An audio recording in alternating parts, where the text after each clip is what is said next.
Bonjour peuple du Seigneur, bonjour bien-aimés frères et sœurs. Ce matin, je bénis l'Éternel en tout temps. Sa louange sera toujours dans ma bouche, comme a dit le psalmiste. Que mon âme se glorifie en l'Éternel, que les malheureux écoutent et se réjouissent parce qu'il est un bon Père. Il est le Père de gloire, il est le Dieu omnipotent, il est le Dieu omniprésent. Que la grâce de Dieu vous accompagne, que tout ce que vous allez faire en espérant et en mettant votre foi sur Dieu puisse connaître un succès et une réussite dans le nom de Jésus-Christ. Ce matin, nous allons partager la parole de Dieu. Le thème de notre méditation, la nature de Dieu, sa fidélité. Dans Deutéronome, le chapitre 7, le verset 9, il est écrit « Sache donc que c'est l'Éternel ton Dieu qui est Dieu. Ce Dieu fidèle garde son alliance et sa miséricorde jusqu'à la 1000e génération envers ceux qu'il aime et qui observent ses commandements. » Le Seigneur dit qu'il garde son alliance envers les personnes qui obéissent à son nom, les personnes qui observent ses commandements, les personnes qui l'aiment, les personnes qui sont affectionnés et amoureux de Jésus-Christ. Dieu garde son alliance jusqu'à la 1000e génération. Ça veut dire que après toi, après tes arrière petits-enfants, l'alliance de Dieu demeure dans vos vies. Mon frère, ma soeur, tout ce que Dieu a créé, c'est pour le bonheur de l'homme. Parce qu'il est écrit que le souhait de Dieu est qu'il prospère à tous égards et que nous puissions prospérer à tous égards en ayant une parfaite santé, qu'on prospère l'état de nos âmes. En retour, il nous demande simplement la reconnaissance.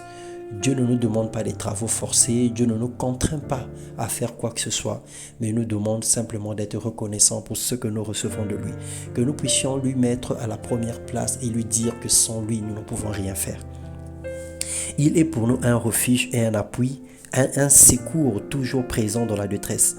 C'est pourquoi nous sommes sans crainte quand la terre est bouleversée, quand les montagnes sont ébranlées et que les flots de la mer mugissent. Écume se soulève jusqu'à faire trembler les montagnes. Psaume 46, le verset 2 à 4.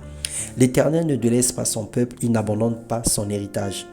Il affermit les pas de l'homme ou de la femme et prend plaisir à leur voie. S'il tombe, s'il n'est pas rejeté, car l'Éternel lui prend la main. L'Éternel est une forteresse pour l'opprimé, une forteresse dans les moments de détresse. Ceux qui connaissent son nom se confient en lui, car il n'abandonne pas ceux qui le cherchent. Dieu n'est pas un homme pour mentir, ni le fils d'homme pour se repentir, ou pour revenir à sa décision. Ce qu'il a dit, ne le fera-t-il pas? Ce qu'il a déclaré, ne l'accomplira-t-il pas? Nombre 23, le verset 19. Les bontés de l'Éternel ne sont pas épuisées, ses compassions ne prennent pas fin. Elles se renouvellent chaque matin dans nos vies. Sa fidélité est grande, l'Éternel est notre bienfaiteur. C'est pourquoi il est préférable de s'attendre à lui. L'Éternel a de la bonté pour celui qui compte et qui espère sur lui.